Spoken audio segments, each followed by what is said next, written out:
You know, in some homes, they greet with shouting. I don't know if I've been to those homes where it seems everybody has a hearing problem. Everything shouts, and they're not angry. Where are you going? Hey, how you? Hey. When they are talking, neighbors think they're having a serious quarrel. No, they are happy. But there are some other people in their homes, everybody speaks very gently. They are very polite. You know, some homes, when you wake up, you must greet, everybody greets each other. Good morning, daddy. Good morning, uncle. This. Good morning. Some homes, they don't greet. They continue from wherever they continued last week. You just wake up and say, hey, wait that. Give me that. You don't greet. Now, if you come from a home where they greet, you say, why are they so rude in this family? They are not rude. They have greeted themselves at the beginning of life. When they met. That greeting is still valid. That's what they are using 20 years into the marriage. I don't know if you're getting what I'm saying. A lot of things you're fighting about, go and check it. You know, it's just a matter of knowing that your way is not the only way. Is done. Praise God. All right? So there are loads and loads of things. I'm trying not to, I have 40 minutes, so I'm trying to pack it in. So how do we start to resolve conflict? Now that we've known these differences, these so many differences, so many of them, how do we start to deal with it? The first thing I will ask you, the first thing is awareness, which is what I just did now. Be aware. Be aware that, oh, okay, so this is why she does this. This is why he does this. Men are physical, women are first emotional. By the way, I have a book here titled How to Make Love to a Woman Without Touching Her. Please, all men, whether you're single or not, get the book.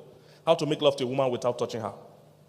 Because men are very physical. Every human being is made up of 4 parts, okay? Now, biblically and essentially, we are 3 parts, spirit, soul, and body. But for the purpose of this teaching, I have to break it down. So we are made up of 4 parts, okay?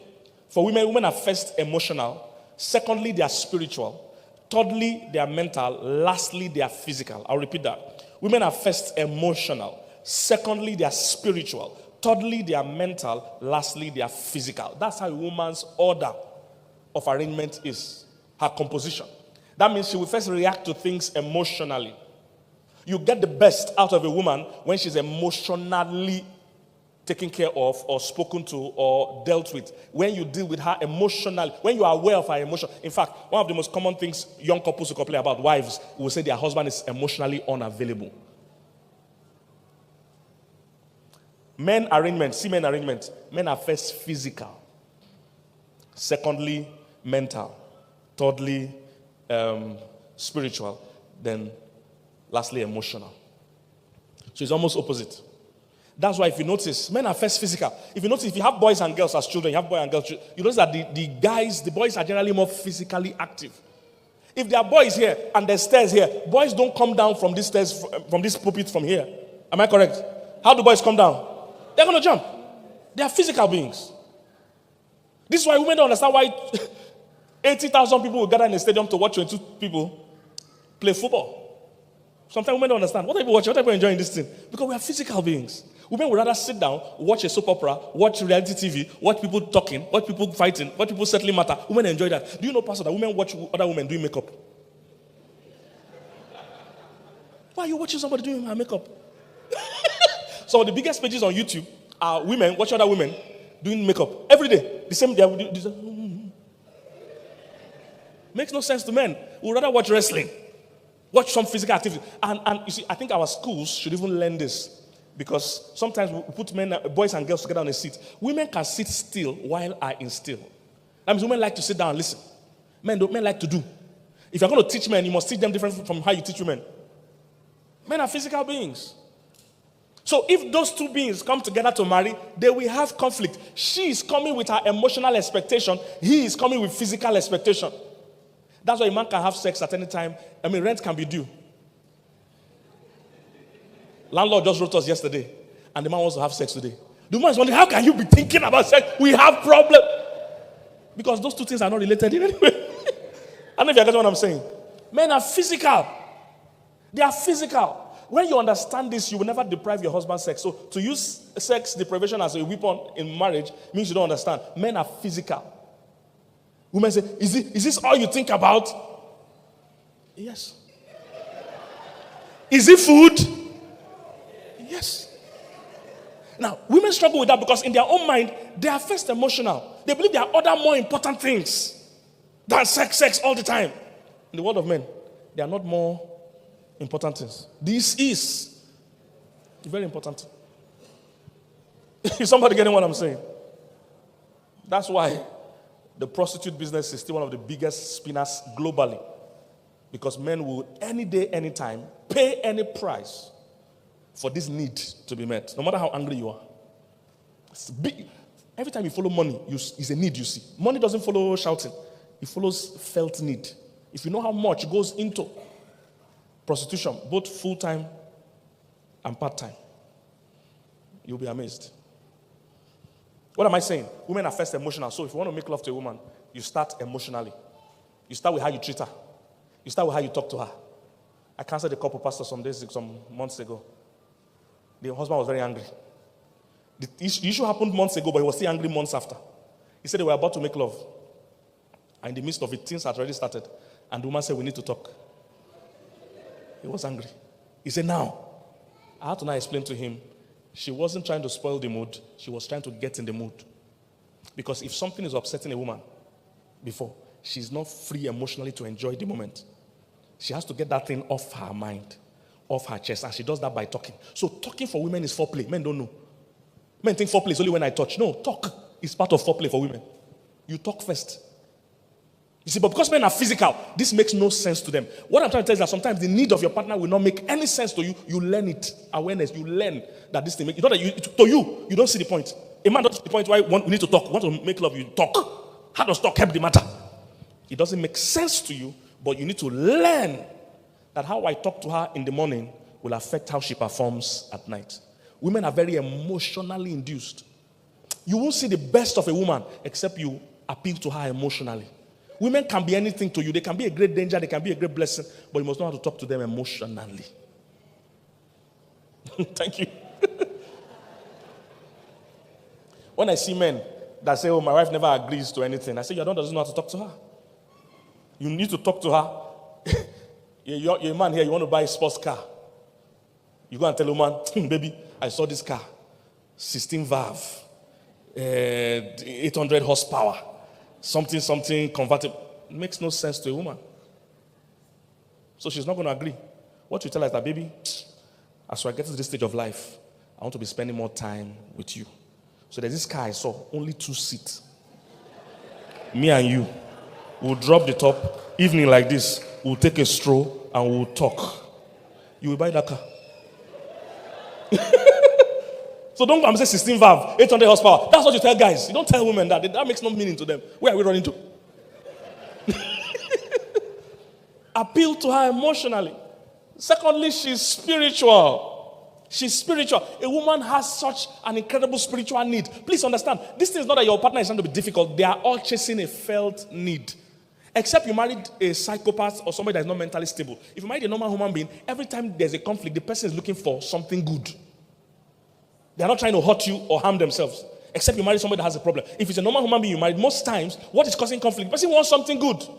And you must train yourself to listen to what they're actually asking for. If you don't listen to it, you will just be fighting. Awareness. Women have a very powerful spiritual need. They have spiritual need. That's why, Pastor, women are involved in all kinds of prayer online. All kinds of service. They're involved. Everywhere in the world. They join after this Sunday service. This one is not enough for them. They must join one online prayer, one online service, one online pastor, because they have a spiritual need. One man told me that he doesn't see his wife all week long. That every week she goes for one church program. Not her own church, any church. Because she has a spiritual need. Men don't have that kind of need. But women do. Because women need to be that's why men tell me, how come my wife respects pastor? He doesn't respect me. Very simple. Because the pastor is meeting a very important need in her life that you don't want to meet. You don't want to read Bible. You don't want to go to church. You don't want to pray with her. So she will always respect. All of us respect somebody meeting a need in our life. As busy as the president is, if he needs to barb his hair, he needs to be in touch with his barber. I don't know if you're going to say, there are big people trying to meet the president, but there are small people the president needs to meet. I don't know if you get what I'm saying. Everybody respects who meets need. So respect is not by how big your shoulder is that you're meeting a felt need. The president can be very busy. Oh, your schedule is so tight. Mr. President, you need to barb your hair. Oh, I need to meet the commissioner. I need to meet the president of France. You can't go with this hair to meet the president of France. Are you getting what I'm saying? So he cannot see the governor. He cannot see a billionaire, but he needs to see his barber. Is somebody getting what I'm saying?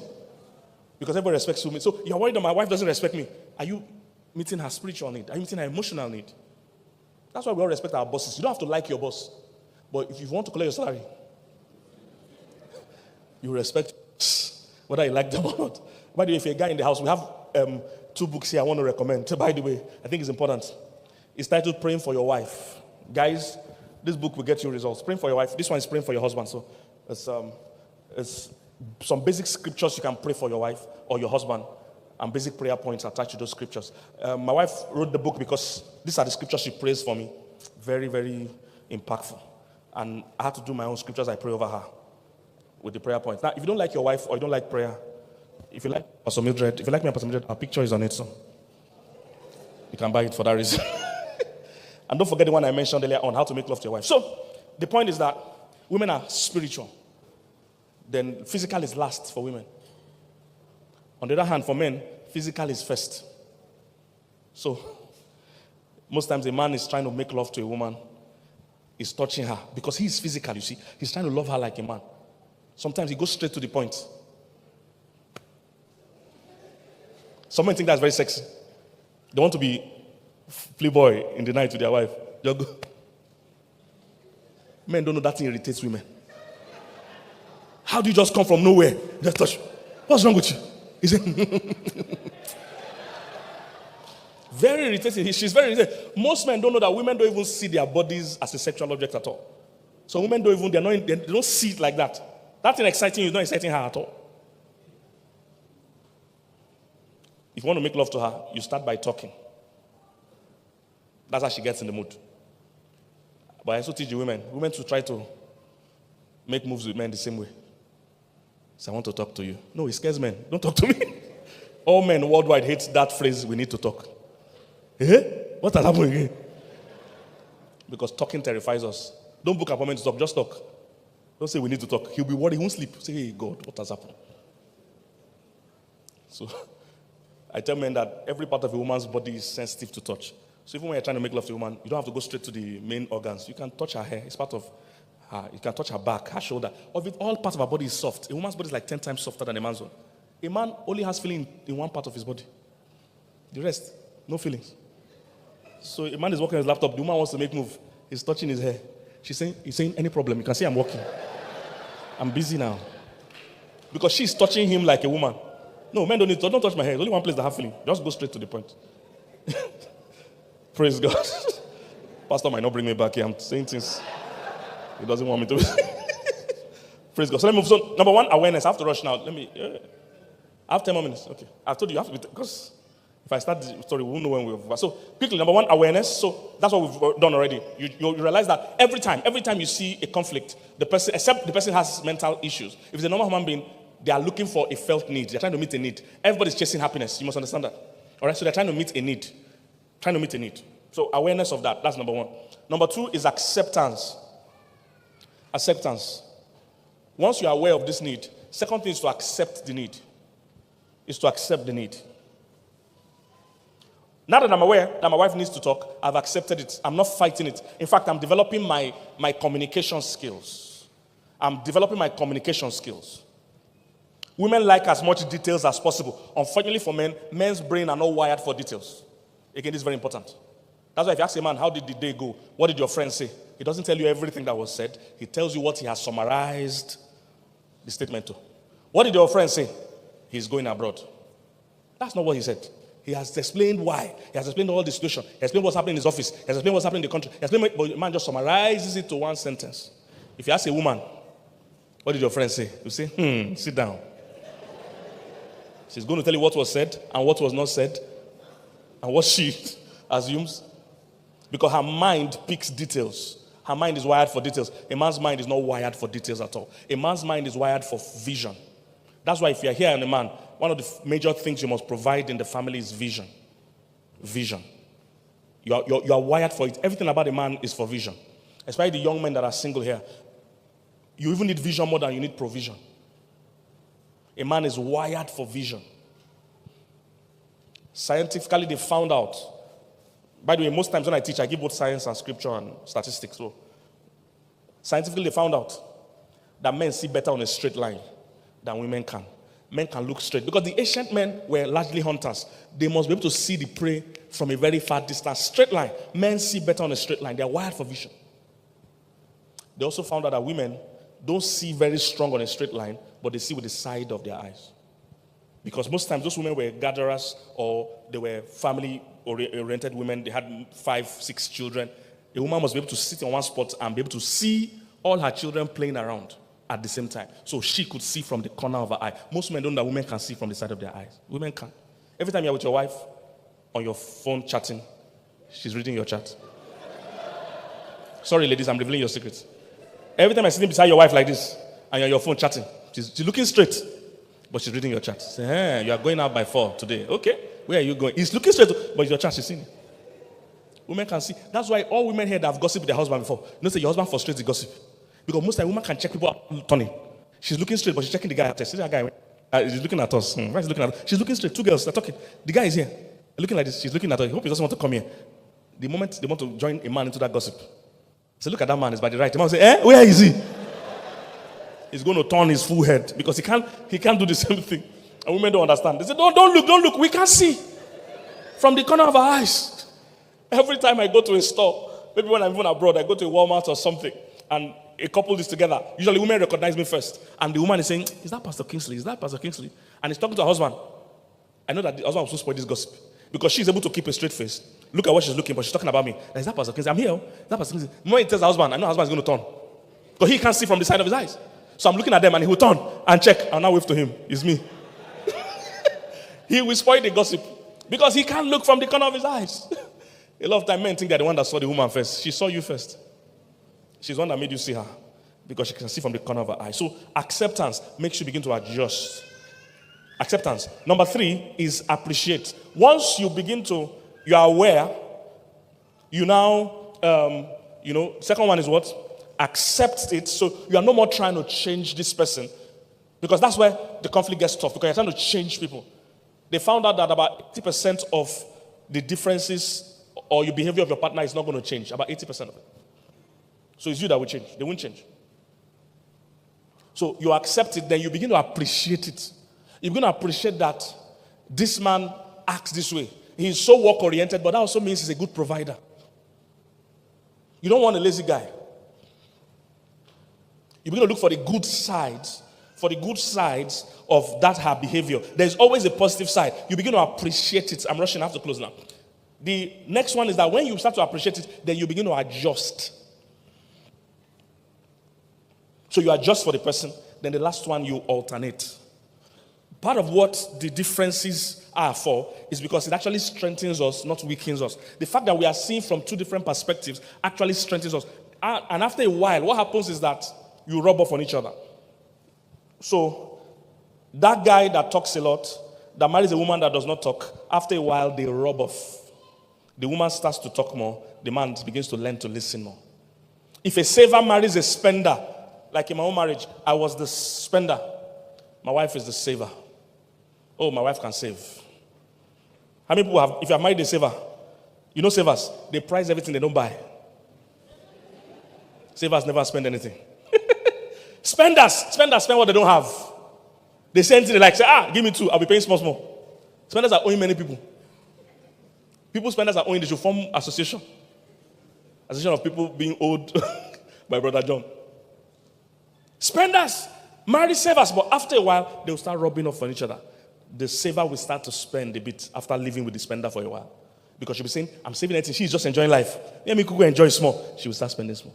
Then after a while too, the spender will start seeing the benefit of saving. That's what helped me in my own marriage.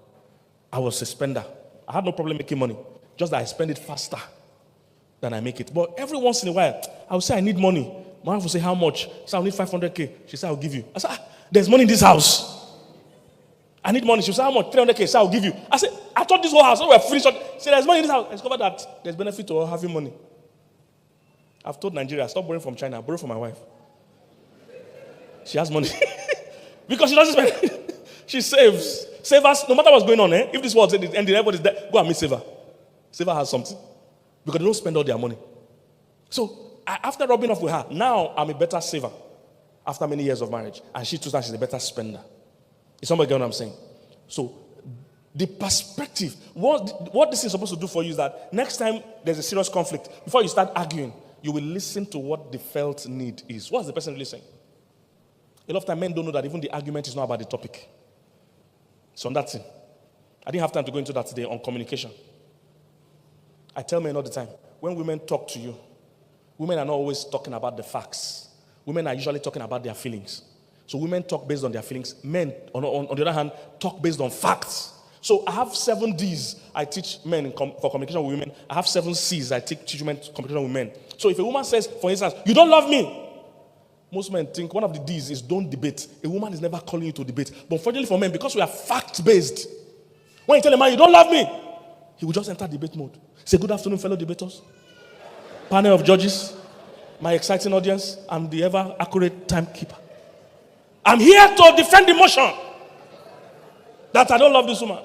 In 1982, with all the women in our school, I pick only you, and you say I don't love you. Last month, your sister was getting married. I bought her Shebi, and you say I don't love you. He went into debate mode, and I say, with these few points of mine, he doesn't know that she doesn't need the debate. What she's saying is that I don't feel loved. That's all. And what you need to do is not to debate her, is to reassure her that, baby, you know I love you. You are the most important thing to me. Even this job, if you say I should not go again, I won't even go. She knows that's not the truth. You see, because men don't understand. When women tell men be honest, men don't understand what that honest means. It's not that type. She's okay for you to tell her that kind of lie.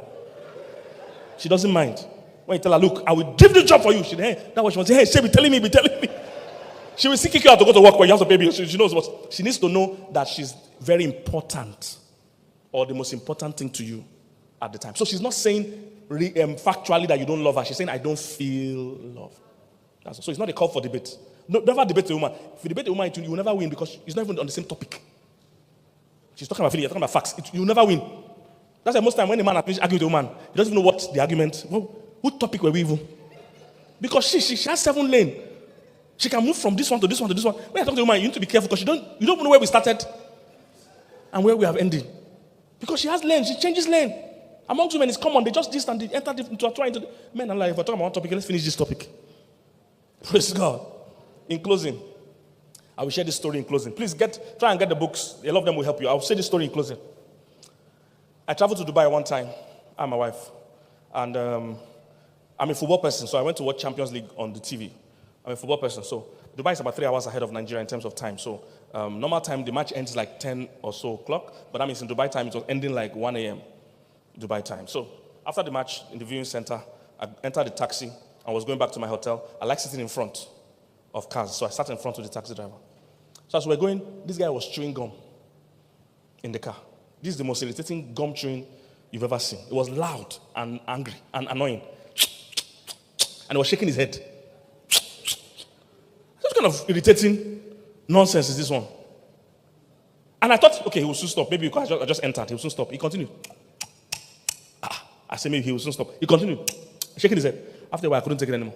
I said, what kind of behavior is this one? I began to give him, customer service coaching. Now, you can't do this in front of your client. This is not professional. I began to give him all my life coaching knowledge.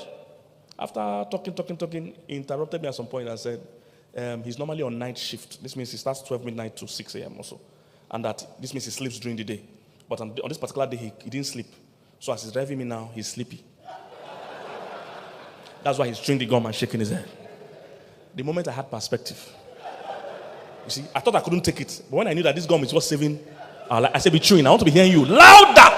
Be chewing the gum. If you have to give me, I will chew with you. We must stay alive till we get to where we're going. So there are many things your partner is doing that you think you can't cope with. The moment you have perspective, you say he's not a good husband, but has he ever seen a good husband? Did you ever consider how his father treated his mom? If his father beat his mom and he's only shouting at you, he's an improvement. It's an improvement. That's all he saw. Men learn more from what they see than what they hear. If his father had 3 wives and he has only you, it's an improvement. So you don't expect him to know how to treat a woman. He's not. He might have never attended a seminar like this before. He has no good experience. Is somebody getting what I'm saying? If your wife was molested when she's young, it might affect how they are behaving. If your wife's or husband's first relationship, somebody took all her money, it's going to affect her, how she relates with money. When she doesn't see some figures, when some things don't line up. If they were betrayed and you say you're coming by 2 and you come by 2:30, they wonder where you went for 30 minutes. If you have perspective, some things you think you can't take, you'll be more tolerant. You'll be more understanding. Knowing that this person doesn't hate me. They're just trying to meet a felt need. Were you blessed this morning?